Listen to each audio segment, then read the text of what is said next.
Perkenalkan, nama saya Brigita Natania Pandiangan. Saya sekolah di SD Santa Maria II. Pada hari ini saya akan membawakan dongeng yang berjudul Asal Mula Tanjung Jelotung. Sebelum itu, teman-teman tahu tidak kenapa saya membawa ikan ini? Nah, agar tahu kelanjutannya, disimak ya teman-teman.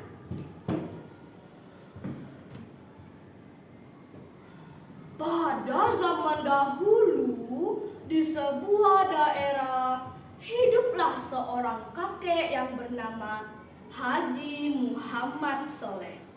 Ia lebih akrab dipanggil warga-warga sekitar Lebay Soleh atau Tok Lebay.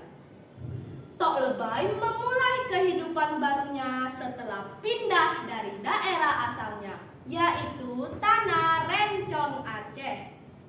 Selama ia tinggal yang dinamakan Selat Panjang itu, ia membangun tempat berguru yang diajar langsung oleh dirinya.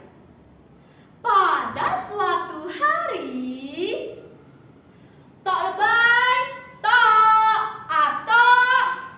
Aduh, manalah Tok nih? Tok, teriak Petu dengan tersengal-sengal. Astagfirullahalazim. Kenapa kau Petu berlari dan berteriak seperti itu? Ada apa? Tanya Tok Lebay.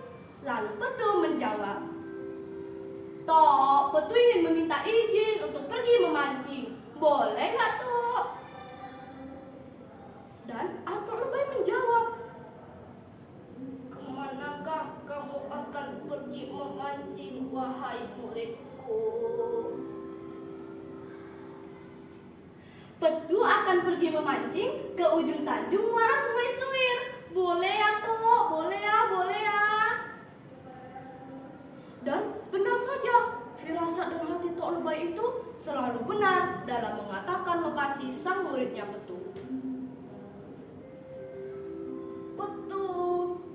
Tidak tahu ya bahwa itu adalah kawasan terlarang. Tidak sembarang orang boleh memasukinya. Lalu Petu terus memujuk-bujuk Tok Lebay. Tok, Petu tidak sendiri. Petu bersama Lego yang akan menemaniku. Tenanglah Tok, jawab Petu sambil meyakinkan Tok Lebay. Baiklah jika engkau akan pergi memancing, tapi ingat perintahku, jangan sampai pulang melewati batas senja, dan jangan sekalipun menyapanya jika engkau melihat seekor lutung berwarna putih. Jangan langgar perintahku. Lalu Petu menjawab, baiklah Tok, Petu pamit dulu ya. Akhirnya Petu dan Lego pergi ke tempat itu. Setelah sampai, Petu langsung mengambil pancingnya dan memancing.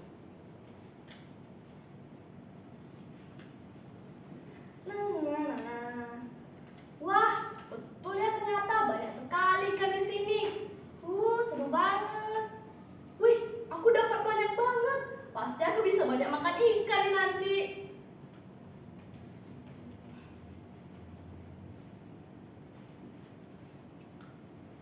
Tidak terasa, waktu sudah mulai menunjukkan senja. Lalu Lego pun berkata kepada Petu, Petu, kamu tidak ingat waktu ini sudah mulai menunjukkan senja. Ayo kita pulang, nanti kita dimarahi Atok. Aku takut.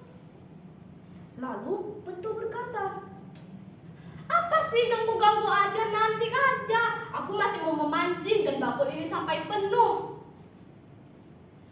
Lalu Lego terus bertele-tele untuk mengajak Petu pulang. Pada akhirnya Petu pun ingin pulang. Tetapi sebelum itu, Petu ini ingin buang air kecil ke semak-semak.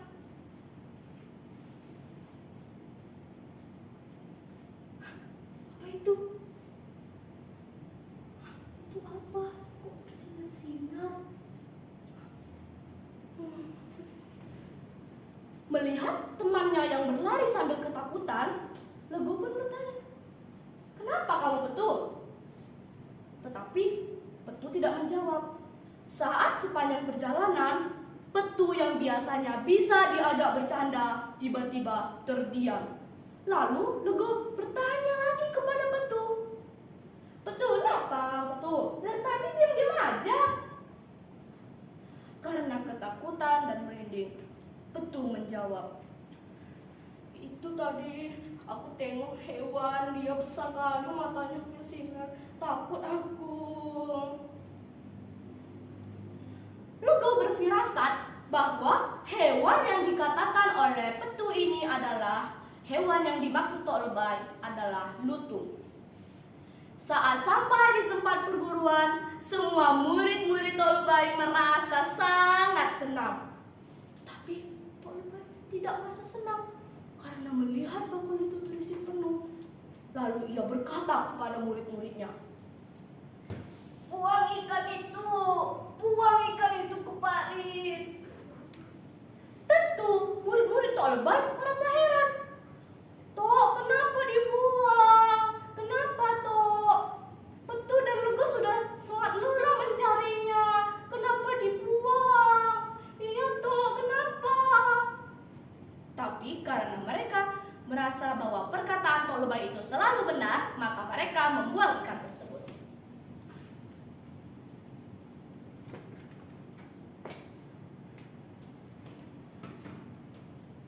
Wow, ajaib sekali!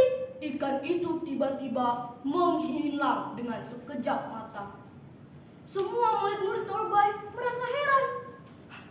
Bisa hilang. "Tok, kenapa ikannya menghilang? Tok, kenapa?"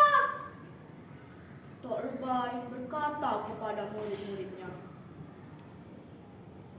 "Ikan itu hilang bahwa ada akan pertanda bahwa salah satu teman kalian akan menghadap kepada Sang Pencipta."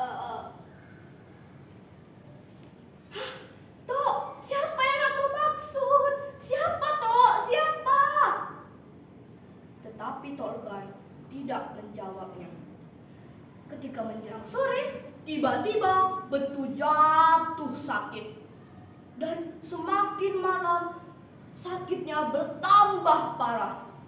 Lalu Tok Lebay berkata kepada mereka, "Murid-muridku, maafkanlah semua kesalahan yang telah diperbuat Petu kepada kalian, karena tidak lama lagi ia akan menghadap kepada Sang Pencipta." Teman-teman Petu merasa sedih. Begitu juga dengan Tok Lebay. "Petu."